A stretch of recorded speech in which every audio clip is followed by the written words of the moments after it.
What's up, guys? It's Crash, and I'm sure you've seen the Hazard Zone trailer as well as a bunch of information about how the game mode works. I'm not going to talk about the specifics of the gameplay, as that's already been covered. I actually talked about the leaks yesterday. They turned out to be true, so we kind of covered that on this channel, as well as the Battlefield blog talks about all of the stuff that has to do with the gameplay. I'll link that down below, and other creators have made videos. So we're not going to cover how the game mode works. You guys probably already know that. So what I want to talk about is I'm going to try to break this video down so it's easily digestible into 3 segments. We're going to talk about some things we noticed from the trailer and the blog that I thought were pretty interesting. Then we're going to talk about the free-to-play, why it's not and why that is very odd. And then we're going to talk about some concerns I have, offer up some ways forward, some ideas, because I don't feel like it's constructive criticism if you're not constructive and don't bring anything to the table. So we're going to talk about some things about that, what we would like to see, some hopes to address these concerns. So anyway, let's get right into it. Let's talk about what we saw in the trailer. We got some first looks at some maps that we know are coming that look really cool. The first one we can look at is Renewal. It looks awesome. That's the map that takes place in Egypt. You have the dividing wall down the middle with the diverse landscapes on either side. It looks really cool. Then we got a look at Manifest, where we can see that neon city skyline in the background. Gave it a really cool feel, in my opinion. Also, you know, for those of you that thought Orbital was a little open, looking in those shipping containers, it looks like there's going to be some up close combat with some SMGs and some shotguns. It might get a little crazy in there. And then on the opposite end of that spectrum, we see the map Breakaway, which is the map that takes place in Antarctica. And if I remember right, it's supposed to be the biggest map at launch. We get a little sneak peek of that, which looks like it could be really fun to play on a game mode like Hazard Zone. Then the other thing that I thought was interesting that I think we should take a look at is, in this squad screen image, we see the blue accents on all the characters. Now, this could be DICE's way to address people's visibility issues that they had in the beta. I'm one of those people as well. So maybe this is a little bit of a hint as to where they can take cosmetics to help people distinguish between friendly and foe. I thought that was really interesting. So later on, after the trailer dropped, an employee of EA talked about on an official Discord server that Hazard Zone is included in the base game, but not free to play for anyone who has not purchased the game. And that is surprising to me and a lot of people. And there is a reason like that. I mean, you can say that they never said it was going to be free to play.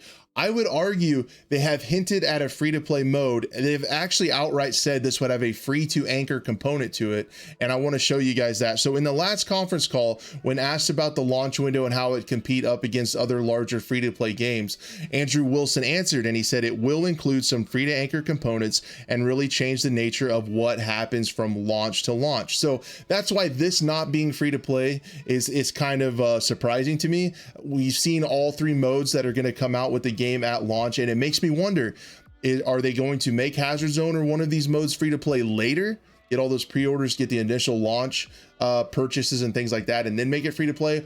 Or will there be a 4th component down the road? You guys can imagine what that would probably be. A free-to-play battle royale, we all know that's what it would probably be, coming sometime in the beginning part of next year, or maybe next spring or something like that, after the hype of launch has kind of died down. Maybe that would come with season 2 or something like that. So it makes me wonder if there's something else coming with this game that's going to try to be a surprise and get people excited that we don't know about, because they did mention a free to anchor component. So that leads into the next bit of this video. We're going to talk about concerns, and not being free to play is personally one of my concerns. Definitely let me know what you guys think about all these concerns down in the comments below, because I really like reading all the comments and seeing where you guys stand on some of these issues, because we don't always have to agree, that's for sure. So I'm a little bit worried about it being behind a paywall like Firestorm, because that's a reason a lot of people didn't play Firestorm. And you can say, well, Crash, I don't really care. There only has to be 32 people. There's crossplay. I'll be able to find lobbies. On PC Firestorm, you essentially can't find lobbies most of the time. And you can say, well, the game's always going to work. Okay, I would say that is true. But if you want the game to continue to be supported, it needs to be popular. It needs to make money. EA is a corporation. They're all about that share price, that bottom line, and how much money they make. So as long as people are playing it, it will get supported. So that's what I'm kind of hoping for, that we continue to get fresh content for this game mode, because it is really cool. I feel like what Battlefield's trying to do with Portal for the old school fans, All Out War for a more contemporary audience. And then I feel like for people that like a slower tactical type game mode with high stakes, get that pit in your stomach, they're trying to come up with the Hazard Zone. And I definitely commend them for trying to do a new type of game mode that's not just a plain battle royale. It's pretty exciting, and I honestly can't wait to play it. But these are some of my concerns about the free to play. Also, Firestorm was killed off pretty much by Apex Legends being a massive free to play battle royale, and with the delay of Battlefield 2042, what I am worried about is it being butted up right against Vanguard integration in Warzone, which is, as you guys know, massive free to play game. They're going to come out with anti-cheat and Vanguard integration and a brand new map for Warzone, and I think that is going to be massive, and it is potentially going to happen just a few days after the 2042 launch. So I just really hope that Hazard Zone doesn't become Firestorm 2.0. That would be really sad. One of the other things that I'm worried about is the shallowness of the gameplay. We might have just gotten the bare bones from that blog, as well as from the trailer. That might just be bare bones, but I feel like if you're going in to get drives, to get hard drives, so you can get more money to buy equipment to go get more hard drives, and it's just a loop of you're going to get hard drives so you can equip to go get more hard drives. Why are you collecting these hard drives?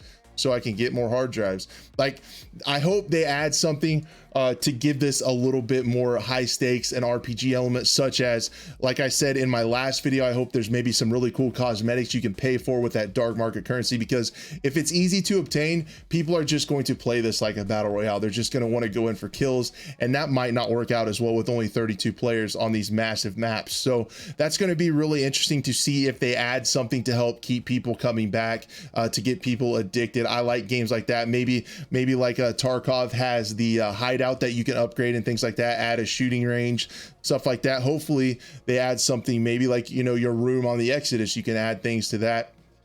Also, I think, you know, cosmetics or a rank or something like that you can show off in All Out Warfare or in Portal and show your friends that you can obtain super rare cosmetics and things like that is another really good way to do it. And even I think a ranked and casual mode would also be really cool. Maybe you get a ranked mode that helps you get those types of cosmetics that you can show off. But the other thing about not being free to play is it might cut down on the cheaters a little bit, but hopefully easy anti-cheat, as well as some back-end support from DICE reviewing statistics and things like that, can keep cheaters out in the end anyway. But essentially, if they can add some things like that to keep people coming back, to give you a real reason to go get those hard drives, I think that would add a lot to the game mode and keep it fun. There's also a ton of potential, you know, having the weather come in and change things, different kinds of storms and stuff like that, to keep it fresh, keep it exciting. And there's an unlimited amount of lore and things they can draw from to create in-game events. I think would be really fun. Tarkov has actually been doing that lately with different kind of events, having different kinds of spawns, adjusting the thing with loot and things like that. And that comes to another thing, like this really isn't compared too much like Tarkov, other than the essential gameplay loop, the bare minimum, because Tarkov has a ton of loot and dynamic loot and things you need to go find and upgrade your hideout and things like that. And that's what gets people hooked. You know, you're going in and looking for that loot.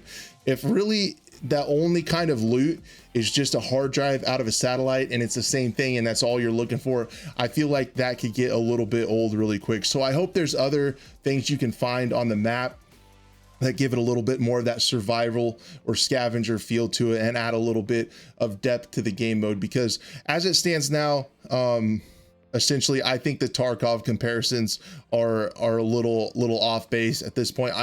I have to be honest, I'm not too familiar with Hunt Showdown or Division. You guys can let me know how those games play in the comments below. But if you just have hard drives, I feel like that is pretty bare bones. I hope they add some other aspects to this game to keep it fresh and keep us coming back. But anyway, guys, I'm gonna quit rambling. I really appreciate you guys watching the video. Thank you so much. Be a friend, tell a friend, and we'll see you on the next one.